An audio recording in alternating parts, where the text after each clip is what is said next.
What's the meaning of atomistic?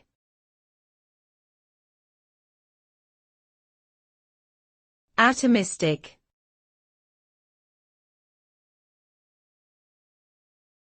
Atomistic.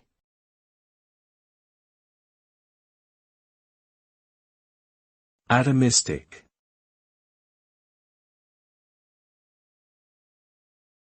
Atomistic.